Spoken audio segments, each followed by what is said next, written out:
Bueno, buenas tardes a Buenas tardes. quienes sí, estamos. Muy buenas tardes a quienes nos están acompañando desde esta mañana, a quienes se están sumando recién ahora. Es un placer que estén con nosotros en estas jornadas. Y bueno, vamos a dar inicio a la conferencia de cierre de este primer día. Potencial e limitações de un curso de escrita plurilingüe para publicación. El potencial y los límites de un curso de escritura plurilingüe para la publicación, que está a cargo del profesor James Corcoran y Simón Sarmento, y que, bueno, para ser coherentes con el espíritu de multilingüismo que venimos fomentando en estas jornadas, esta charla en particular se va a desarrollar en portugués, y el espacio de preguntas y respuestas, ahí podemos darnos el lujo de jugar un poco con versiones híbridas de nuestras lenguas, entre el portugués, el español y, por qué no, el inglés. Para presentar a nuestros conferencistas, James Corcoran es profesor asociado en el Departamento de Lenguas, Literatura y Lingüística de la Universidad de York, en Toronto, Canadá, donde imparte clases en los cursos de ESL, English as a Second Language, a nivel de grado, también en los certificados de TSOL y los programas de posgrado en lingüística aplicada. Es autor de 2 libros publicados en la editorial Routledge sobre el tema de la lengua para fines específicos, y su trabajo ha sido publicado abundantemente en revistas académicas especializadas como Reading Communication, el Journal of English for Research Publication Purposes, Canadian Journal of Applied Linguistics, TSOL Canada Journal, BCTL Journal, y también en otras como Documentação, Estudios en Lingüística Teórica y Aplicada. Y James también forma parte de consejos editoriales como de Discourse and Writing, Redactology, y del Journal of English for Specific Purposes Today. Por su parte, Simone Sarmento es profesora del Instituto de Letras de la Universidad Federal de Rio Grande do Sul, en Brasil, y ha ocupado cargos como la vicepresidencia del programa Idiomas sin Fronteras del Ministerio de Educación de Brasil, la coordinación del programa de posgrado en letras de la Universidad Federal de Rio Grande do Sul, y la presidencia de la Asociación de Profesores de Inglés de ese mismo estado. Ha sido profesora visitante en la Facultad de Educación de la Universidad de British Columbia, aquí en Canadá, y en la Universidad de Lisboa, en Portugal. Es autora y ha sido coautora de varios libros, capítulos y artículos sobre temas como el inglés para fines académicos y específicos, la lingüística de corpus, la formación de profesores de idiomas y las políticas lingüísticas. Fue una de las fundadoras del Brazilian English Language Teaching Journal y es editora de sección de la revista Delta. También forma parte del consejo editorial de la revista virtual de estudios del lenguaje, de la editorial de la Universidad Federal de Rio Grande do Sul, de la serie Espacios de Lingüística de Corpus, de Mercado de Letras, de la revista Indisciplina en Lingüística Aplicada y de la editorial de Abralin. Así que, bueno, un placer realmente tener a ambos acá para escuchar esta, bueno, esta presentación, que seguramente va a ser súper enriquecedora a nivel de contenido y a nivel lingüístico también. Así que, James y Simón, the floor is yours. Boa tarde. Boa tarde. Bem-vindos, galera. Eu sou James Corcoran e eu estou aqui com a minha colega e amiga, doutora Simone Sarmento. Gostaríamos de começar agradecendo o CAPES, o URGS e, em particular, os organizadores do congresso, a Laura, a Lúcia, o Juan, pelo convite para falar com vocês hoje.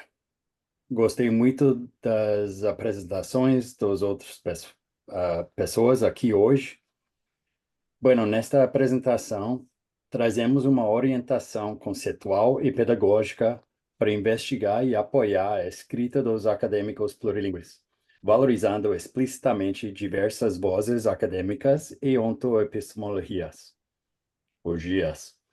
Esta apresentação conclui com implicações críticas, plurilingües e recomendações para administradores, pesquisadores e professores responsáveis pela produção e apoio à escrita dos acadêmicos latino-americanos.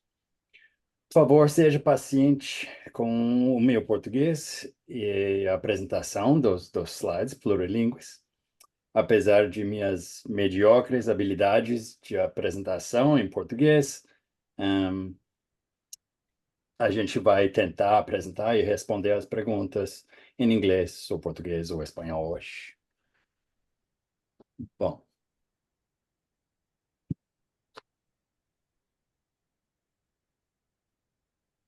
Portanto, hoje pretendemos compartilhar com vocês nossas experiências com um curso de linguagem para fins de publicação de pesquisa ministrado em Porto Alegre em 2023.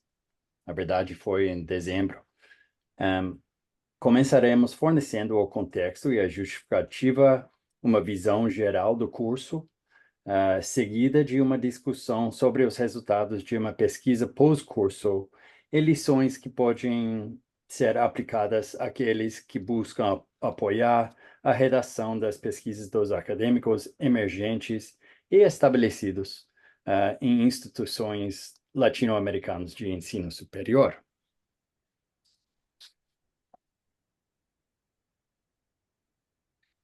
Bom, como alguns dos presentes podem não estar familiarizados com algumas das terminologias e acrônios usados nesse nicho, vamos falar sobre eles.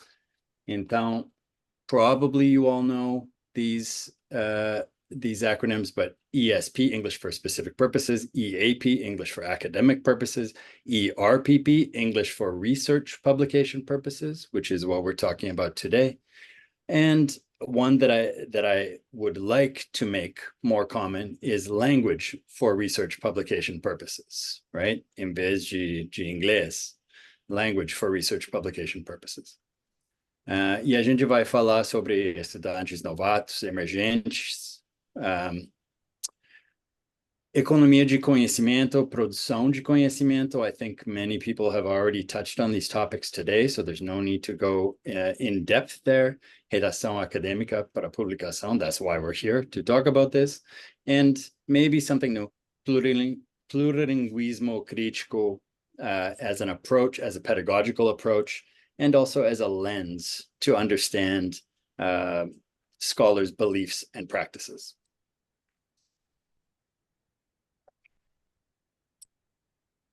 Então, como todos nessa sala sabem, o adágio publicar ou perecer foi revisado para publicar em inglês ou perecer em muitas partes do mundo.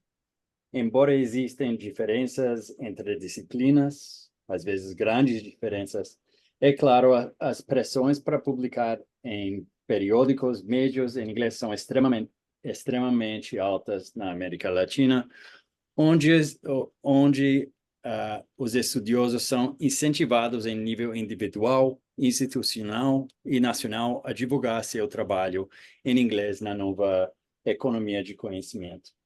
Nesta apresentação, discutimos o impacto potencial dos crescentes esforços para montar programas pedagógicos que apoiam pesquisadores que usam o inglês como língua adicional, para quem possam publicar seus resultados em pesquisa em revistas internacionais, introduzindo uma estrutura crítica e plurilingüe para apoiar eles.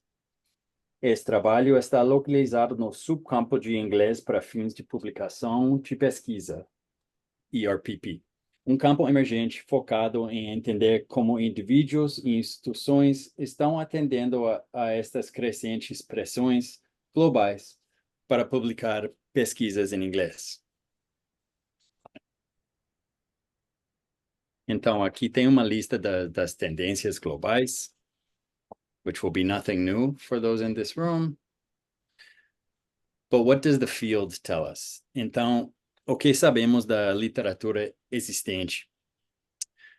Bom, tem uma expansão de inglês como idioma dominante, entendemos mais hoje em dia sobre o racional, os motivos da escolha dos idiomas para publicação, principalmente para os acadêmicos plurilingües. A gente sabe bem mais sobre os desafios enfrentados por eles, sobre as características linguísticas da escrita da pesquisa em várias línguas, os rhetorical e discursive features and moves in research articles. A gente sabe bem mais sobre as identidades dinâmicas e imutáveis ligado ao idioma da redação acadêmica. E também é notável que tem uma aceitação desigual ideológica da escrita de pesquisa de acadêmicos plurilingües por intermediários e guardiões do letramento, quer dizer, journal editors, journal reviewers, translators, editors, etc. E, finalmente, o que tem pouco trabalho empírico, então, descrições das iniciativas pedagógicas, como aquele que a gente vai descrever hoje. Então, over to you, Simone. Bom, então, dando um pouco de contexto, né, sobre o Brasil, que com certeza vocês conhecem, mas nessa perspectiva de publicação acadêmica, o Brasil é o 10º país em quantidade de produção científica, não que isso necessariamente se reflita em número de citações. Em 2023 foram quase 160 mil artigos publicados, e 75% desses em acesso aberto. Temos a base Cielo, que também tenho certeza que vocês conhecem.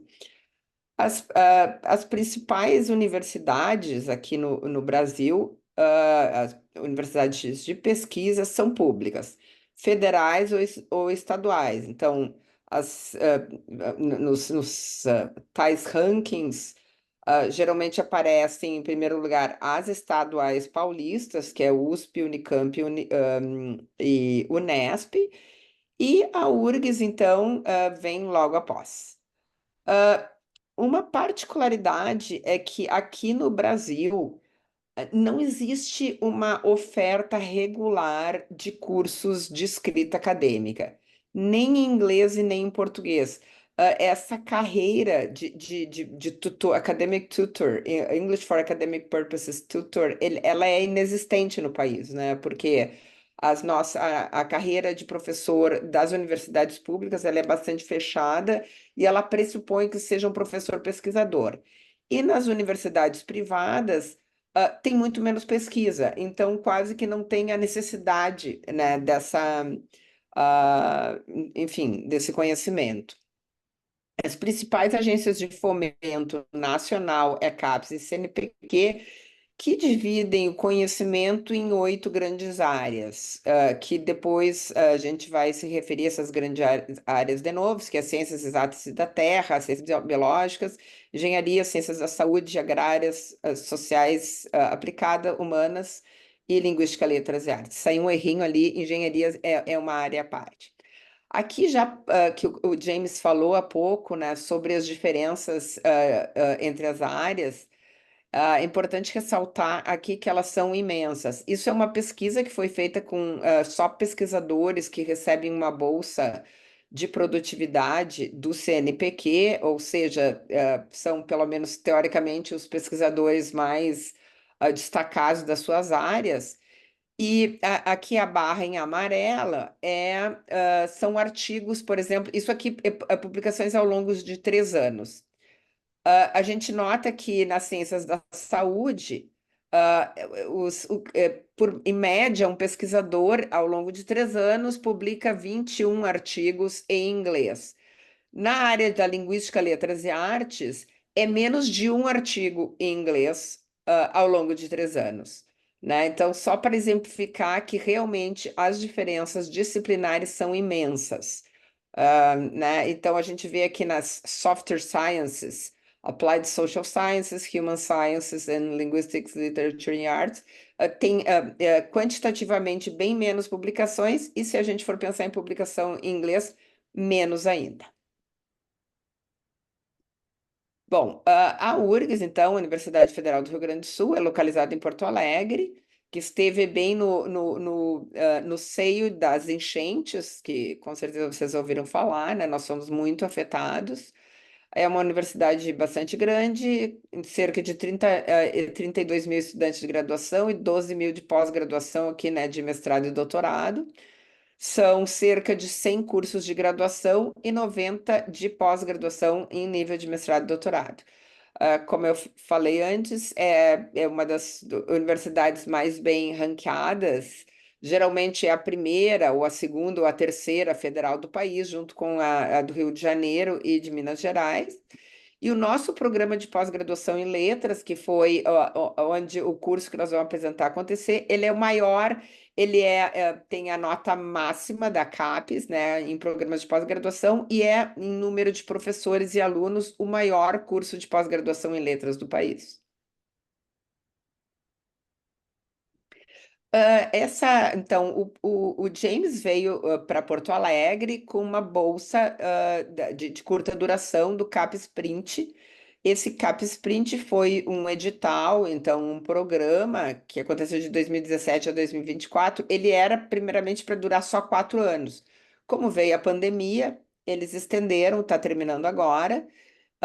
E foi um programa que contemplou 36 universidades no país e que tinha bastante recursos, tanto para enviar pesquisadores dessas universidades para fora e alunos de pós-graduação, como para trazer pesquisadores visitantes, né? Na URGS, então, ele envolve 65 programas de pós-graduação, e o edital Professor Visitante no Brasil foi o que a gente trouxe o James, que aconteceu em novembro e dezembro de 2023. Bom, portanto, eu gostaria de descrever rapidamente mais ou menos, a nossa orientação para esse trabalho.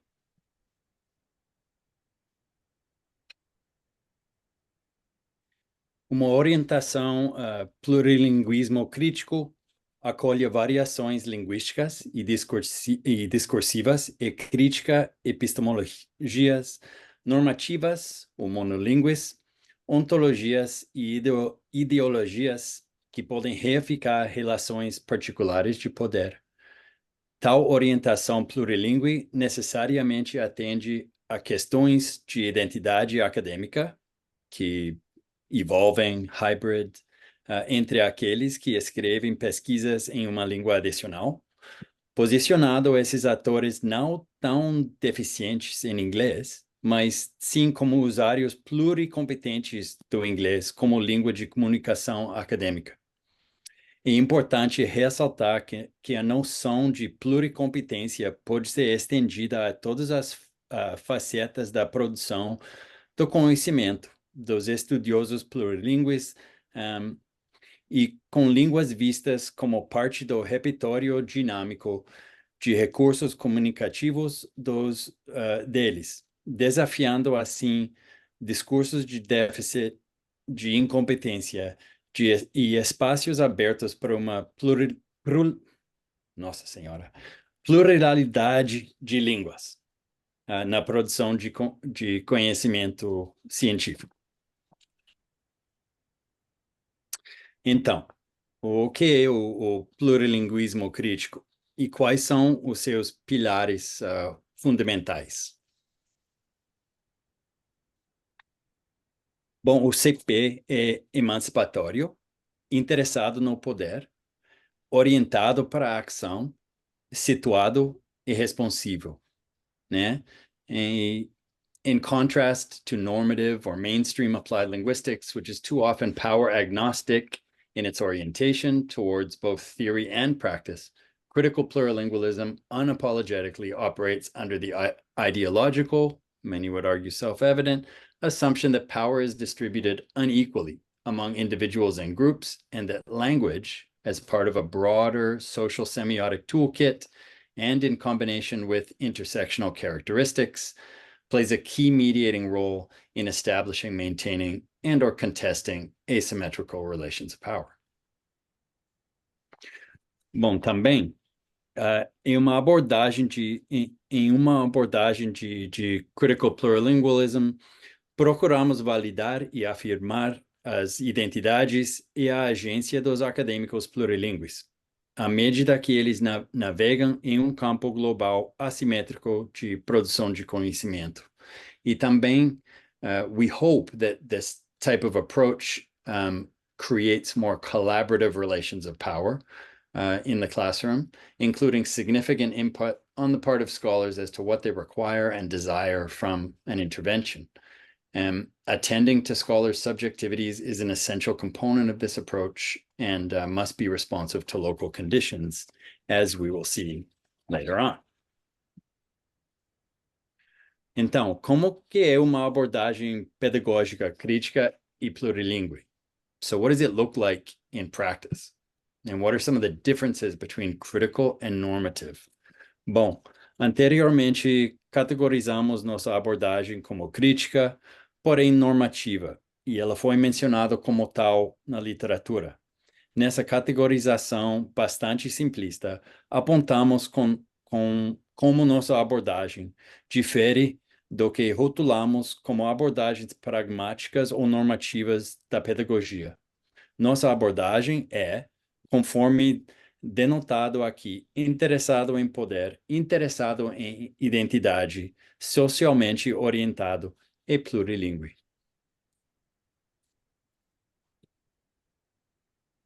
E mais detalhadamente, então, eis como nossa abordagem de ensino em sala de aula adota, e esse termo vem de Angelin, uma abordagem de identificar e situar, em contraste com as abordagens normativas que promovem uma abordagem de identificar e replicar. Para os interessados em saber como isso é operacionalizado em sala de aula, sugiro que o pessoal leia algumas de nossas, quando eu digo nossos, quero dizer o trabalho com a minha colega Karen Englander, que descreve a aplicação em potencial. No entanto, também deve ser observado que essa não é uma abordagem única e deve ser sensível ao contexto em que o ensino ocorre. Como vocês vão ver na descrição e nas atividades do curso, todas essas áreas, tipo esses três na coluna à esquerda, consciência crítica de gênero, consciência crítica da linguagem e práticas sociais sustentáveis e críticas. Todos esses existem no curso que a gente deu em dezembro. Bom, so here's an example of an activity. E uma instância de uma atividade que pode ser feita com os participantes de um curso de ERPP, ou LRPP, refletindo sobre ideologias sobre linguagem e produção de conhecimento. Esse tipo de atividade abre as portas para a discussão e a reflexão crítica sobre a política linguística, as práticas e as relações de poder. Então, Bom, falando um pouquinho sobre os participantes do curso, quando nós abrimos as inscrições e teve uma recepção muito boa, foram 93 inscritos. Dali, nós selecionamos 62 participantes que efetivamente vieram, não necessariamente nos 3 dias do curso, mas vieram. E no final, só 24 responderam a avaliação do curso, mas bem mais fizeram o curso, né? A gente pode ver também que a gente teve participantes de todas os campos de conhecimento. O que mais teve foi de Linguística, Letras e Artes, e aí esses participantes eles tinham um pouco assim de dois motivos, duas razões por estar lá. Uma para aprender mais sobre escrita acadêmica, mas também para aprender a ensinar sobre escrita acadêmica, né? E depois ciências humanas e ciências exatas e da Terra, ou seja, pessoal da física, química, etc. isso também mostra que um discipline broad approach, né, necessariamente, que tem esses pós-grados de todas essas áreas que tomando o curso. Bom, e o curso teve 4 pilares, né? Simone, tu quer... tá, eu vou lá pela frente. Então, o analise das necessidades, os objetivos do aprendizado, materiais e métodos, e avaliação. Primeiro, análise de necessidades. Bom, eram 100% estudante de pós-graduação, which was not expected. When we were planning this course, we talked about, okay, how are we going to give this course to experienced and emerging scholars? Mas no final, foi todos emerging scholars, com pouca experiência em publicação, dependendo da disciplina, e pouca experiência da escrita na tese e dissertação e artigos, principalmente de artigos de pesquisa acadêmica. Então, eles estavam lá para aprender esses gêneros, né? E não os benefícios that we think were not just for writing scientific articles, right? Or research articles. The benefits was increasing genre awareness, which could also help with the writing of theses or dissertations.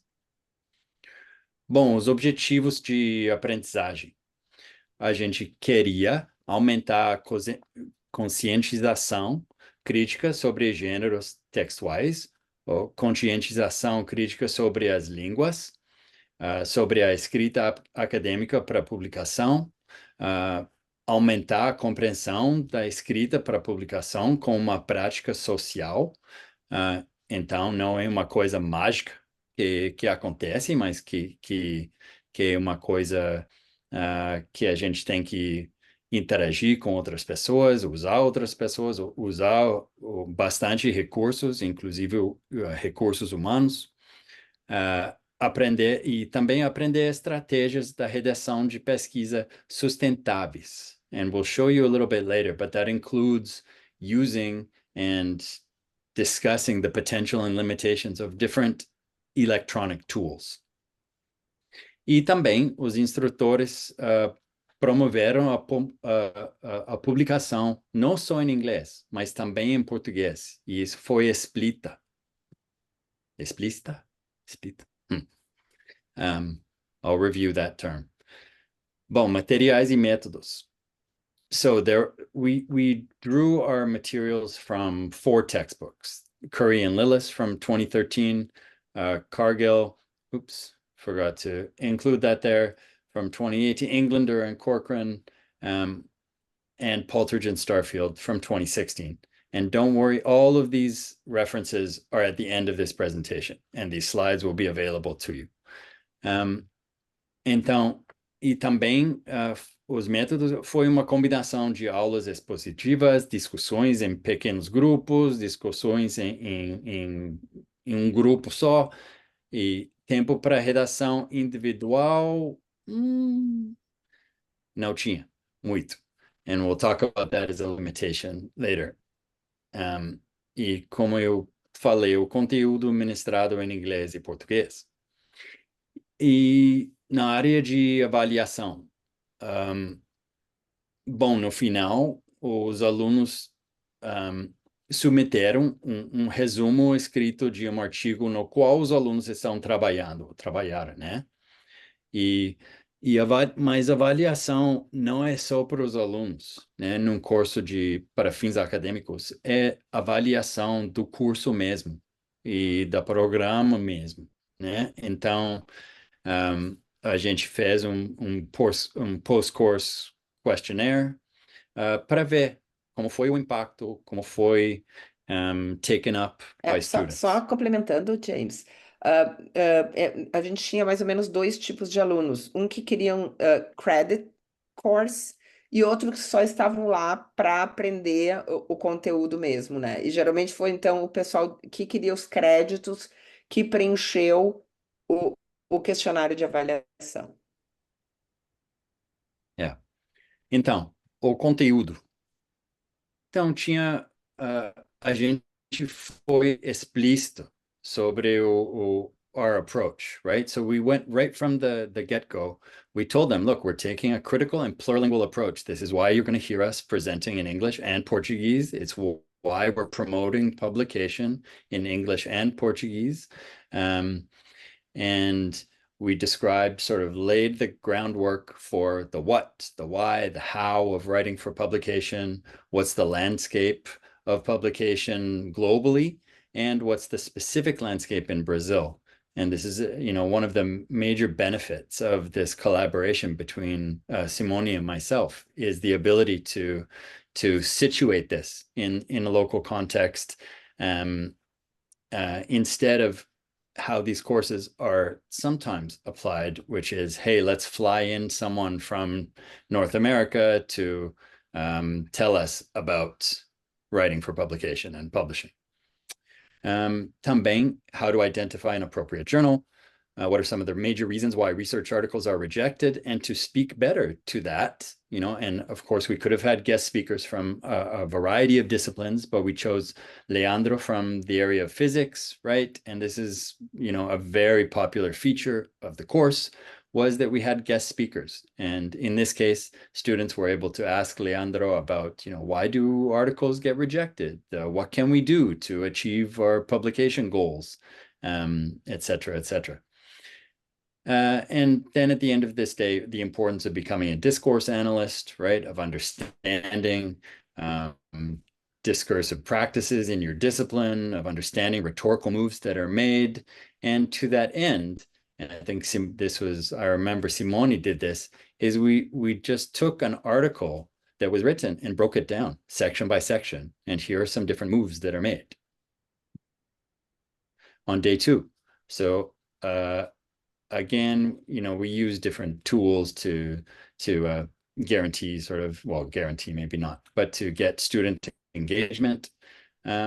And then we started talking about the social players here, right? So who are the players in this project? Besides the authors, who else is involved here? And what do they do exactly? So we talked about journal reviewers, about journal editors, about the behind the scenes of what goes on at a journal.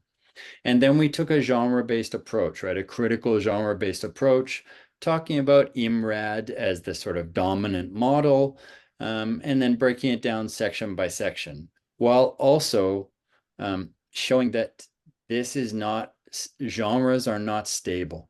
They change over time and space, and they change across discipline, right? But given that we have to choose one model, it was the introduction, methods, results, and discussion. So how to write these different areas, and then completing how to become a better editor of your own work. And then some discussion of writing groups as part of professional practice. And is it listed here? No, but we had Laura Colombo came as a guest speaker to talk about writing groups and the potential of these writing groups for these graduate students, which was excellent for them to learn. And again, this is the focus on the social practices of writing, because this can't be a solitary exercise, right? It can be, but it's very lonely and it's very difficult when you isolate yourself and are isolated like that. And then we focused on this one area of written production that we had time for in this 3-day course, which is how to write an abstract, right? So what are the different components that are included in an abstract? How does it reflect a research article, etc.? We talked about the genre differences between dissertations and articles. We talked about, again, explicitly writing as a social practice, why it's important to understand those practices. And then we showed why it's important, not just talking about identity and language use, but about how one has to navigate the submission and review process, right? And how one can effectively respond to editor feedback, to reviewer feedback, which is often negative. We all know about reviewer number 2. And then some strategies for sustainable production and revision. And this is one thing that's oftentimes missing from this type of course, right? Where, yeah, there's a description of the behind the scenes, but not a description of okay, what are some chunks of language that are useful for you, for scholars when they're responding to feedback, right? Because the worst thing that can happen is you submit an article, you get the feedback, and then it's so harsh that you put it aside and you never revisit it again. And then it's, it's dead science. And finally, some strategies for improving scholarly writing, accessing and utilizing resources, building networks, which there's a lot of research out there about the importance of international and domestic networks, and starting to build those in your graduate studies. And then the role of OpenAI, right? The elephant in the room. So how useful can ChatGPT be? Is it okay to use it? And then translation, right? DeepL as a tool, right? Which is my favorite tool, that can be useful, yes, but also has shortcomings that students need to be aware of.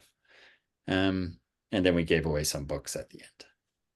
Bom, outros recursos notáveis do curso era uma mistura de palestras, discussões e apresentações, os palestrantes convidados, discussão explícita, modelagem de práticas de redação pelos instrutores. So Simone and I both, and Simone more than me, and she showed them her profile, right? Her research profile, talked about how she balances decisions for choosing languages of publication, the what, the why, and the how, right? Describing some of her processes. And then, as I mentioned, right? A sustainable approach, uma apresentação de ferramentas eletrônicas. E, infelizmente, não havia tempo para escrever em sala de aula, né? Bom, e agora over to you, Simone.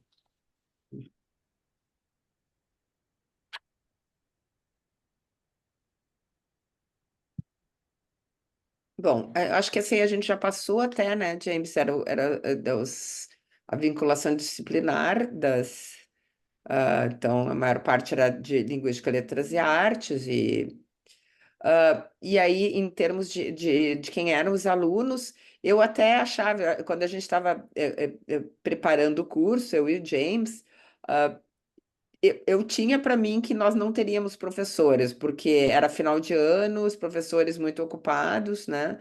E tivemos, então, mais alunos de mestrado do que de doutorado, mas mais ou menos igual. A frequência também foi alta nos 3 dias, então, contando assim, a gente tinha em torno de 45 alunos cada dia, mas que responderam o questionário foram esses. Aí nós perguntamos para eles, né, se o curso havia atendido as expectativas, e a maioria, então, disse que o curso excedeu as expectativas, e bem poucos que o curso quase atendeu, né? Mas a avaliação do curso também, a maioria deu a nota 5, de 1 a 5, e alguns deram nota 4. A duração do curso, a maioria achou que foi suficiente, mas alguns acharam que não foi suficiente, e 1 ou 2 acharam que foi demais. Também, Simone, a gente esqueceu de dizer que foi, o quê? 6 horas por dia? Então, 3 dias de mais ou menos 6 horas? Ou Umas 5 5 horas? horas, né? 5 horas É. de curso por dia, isso.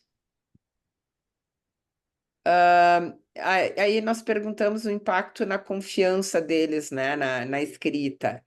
E se o curso havia melhorado a confiança, e a maioria achou que sim, né, que melhorou bastante. Alguns, e a little bit, né, poucos, e que não melhorou nada, 1 ou 2. Se recomendaria o curso, a maioria diz que sim. E aí, né, por que participou do curso? Então, a grande maioria falou que era para melhorar as habilidades de escrita, a melhorar a consciência. Isso foi depois de uma codificação que eu e o James fizemos, né, em várias etapas, né, James? Nós pegamos todas, eram respostas abertas, e as respostas foram lidas muitas vezes até nós chegarmos a esses códigos, a essas categorias. Então, também para melhorar os resultados de pesquisa, de publicação, esses foram, então, os principais. O que que eles acharam mais útil? Então, foi como navegar esse mundo de submissão acadêmica, porque, né, devido ao perfil dos participantes, muitos mestrandos e doutorandos, vários deles estão começando assim a aprender a publicar. Então, nós falamos bastante como acontecia o processo da publicação, e eles falaram que isso foi bem útil. Também foi bem mencionado a parte de dicas práticas, então as ferramentas, ah, assim, coisas de língua mesmo que ensinamos, né? O aspecto social da escrita também foi mencionado, a consciência de gêneros textuais, ah, e alguns não sabiam exatamente o que, né? E o que poderia melhorar? Então, vários colocaram que poderia ser mais longo. Outros queriam instruções sobre escrita mais explícitas. O gerenciamento de tempo né, do workshop. Mas uns disseram mais longo, outros disseram mais curto. Assim, que as instalações poderiam ser melhores, mas, enfim. Uns pediram mais teoria e mais discussões em grupo. Aí a perspectiva dos professores, James, quer falar? Pode ir. Então, quando nós, né, refletindo sobre o curso, a gente achou que aumentou a confiança dos estudantes, né? A gente ficou satisfeito com a frequência e engajamento dos alunos. Desculpa. Foi um desafio em a gente conseguir encontrar esse equilíbrio entre os nossos objetivos, de passar uma perspectiva crítica, e vários deles estavam ali, queriam, né, dicas mais práticas também, né? Então foi um desafio, a gente acha que conseguiu encontrar um equilíbrio. A gente gostaria que os alunos tivessem tido tempo para escrever no curso, né? Isso fica assim uma ideia para um próximo curso, e ainda mais foco nas práticas sociais de escrita.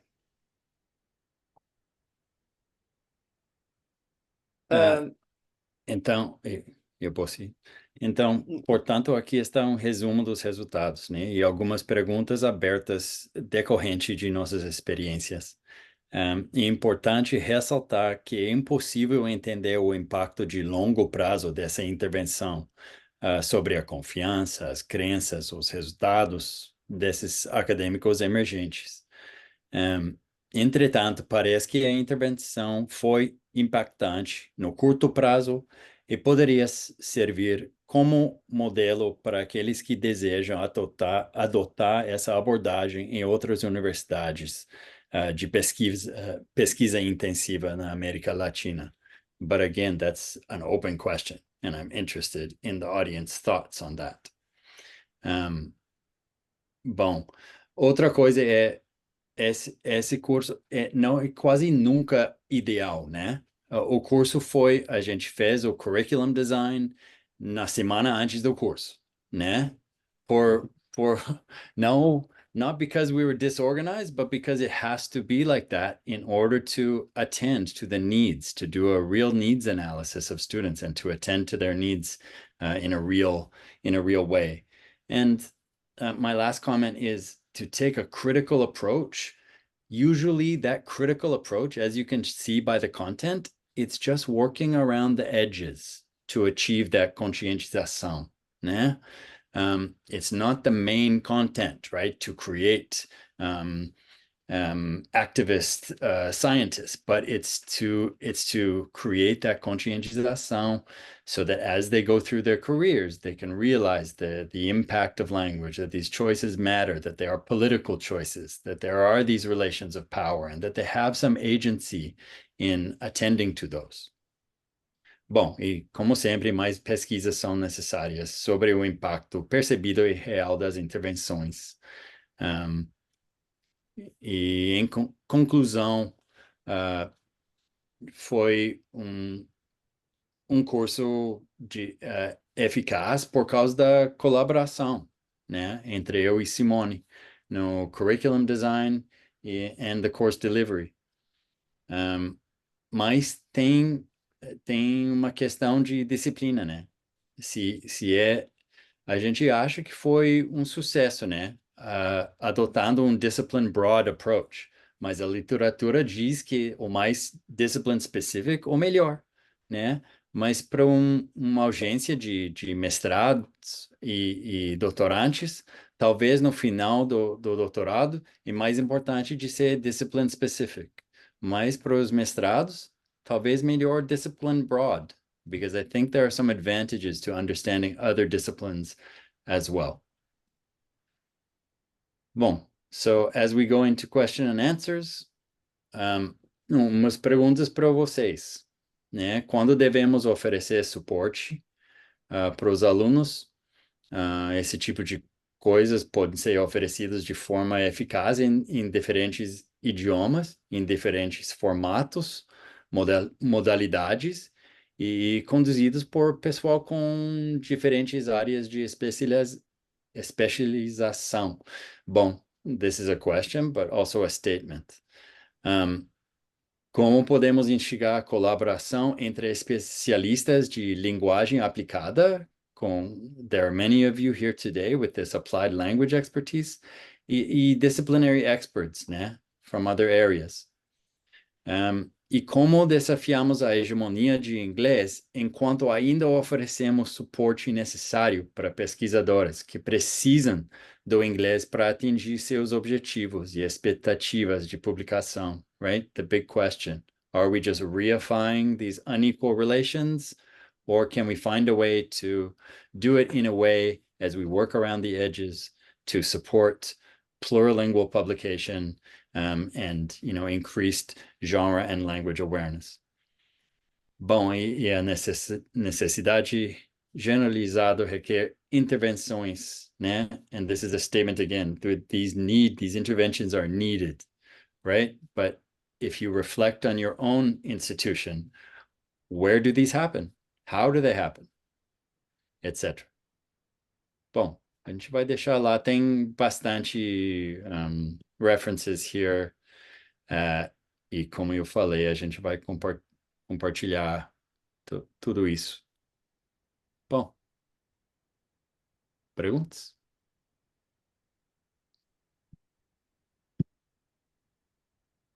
Ok, excelente. Muito obrigada, James, Simone.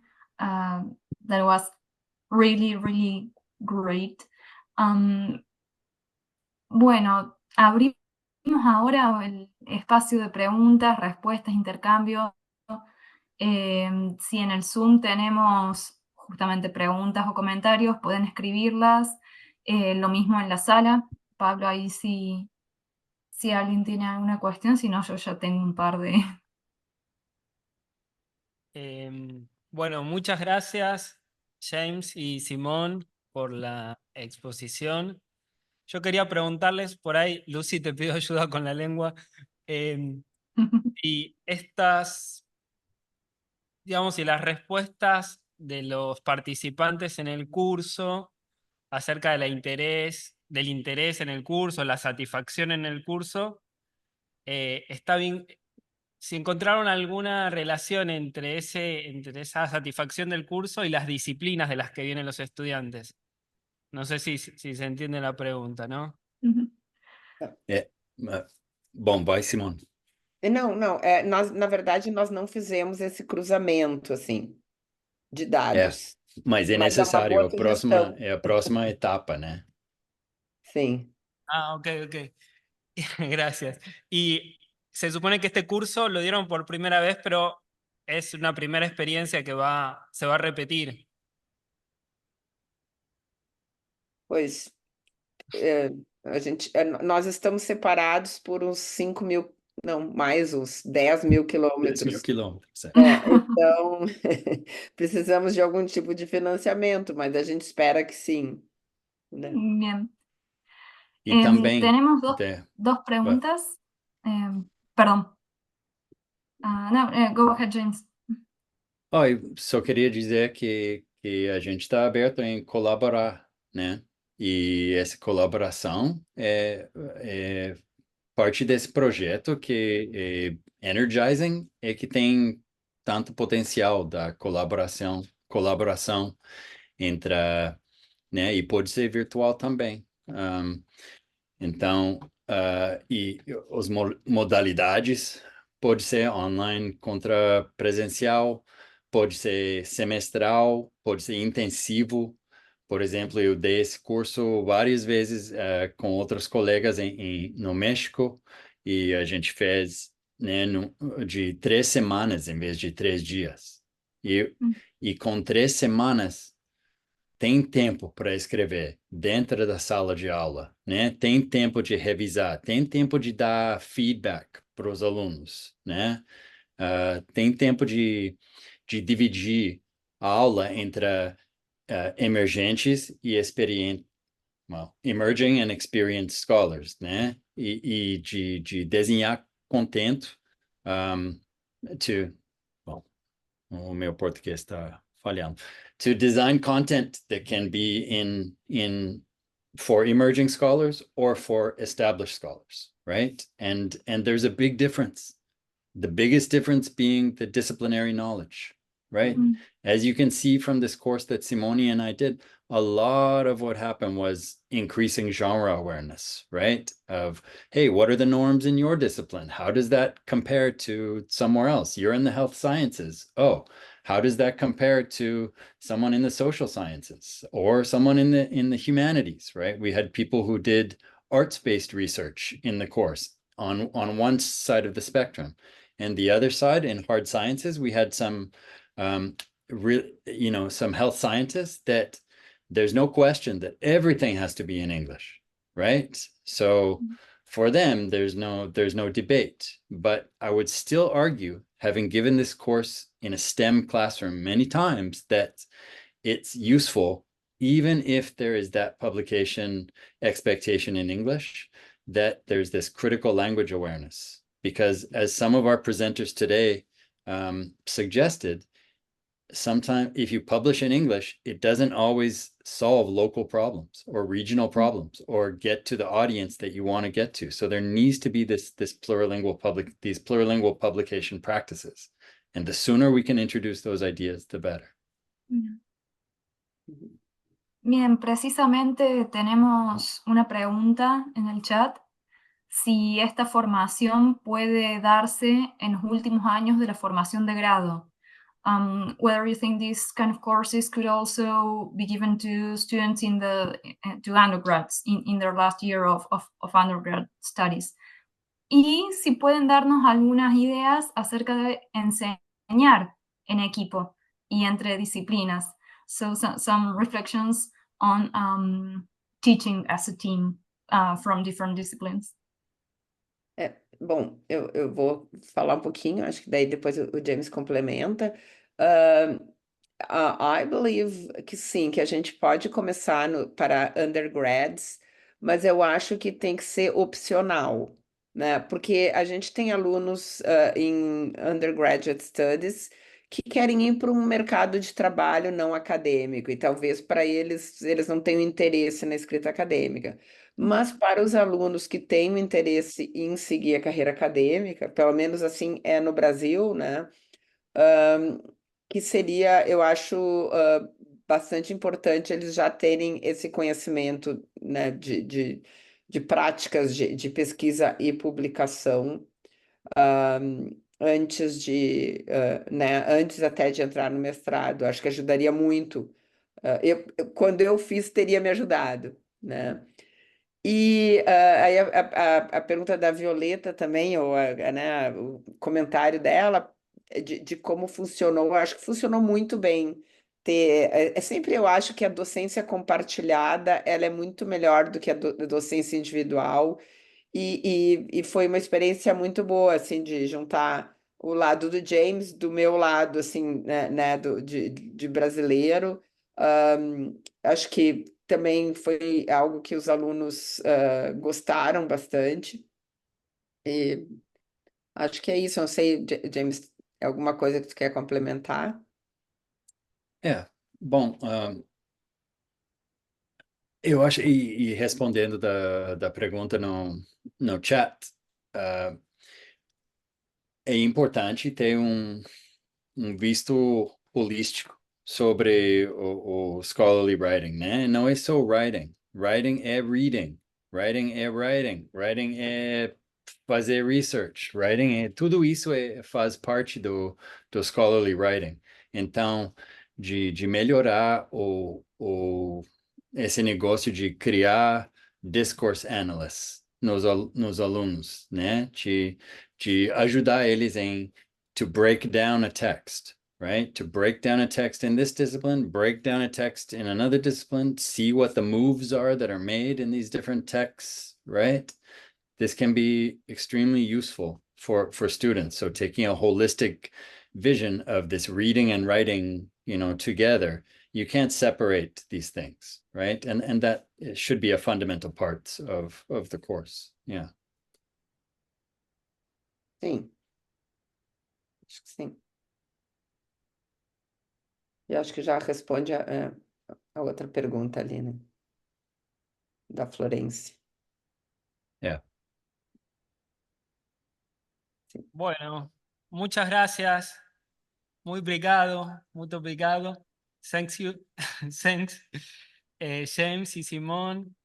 Y gracias, Lucy. Bueno, muchas gracias a todos los que estuvieron hasta aquí. Quería contarles que, bueno, que entonces mañana vamos a retomar la segunda jornada la segunda jornada de la actividad tempranito, a las 9. Así que, bueno, los esperamos. Y, bueno, muchas gracias. Luego. Obrigada.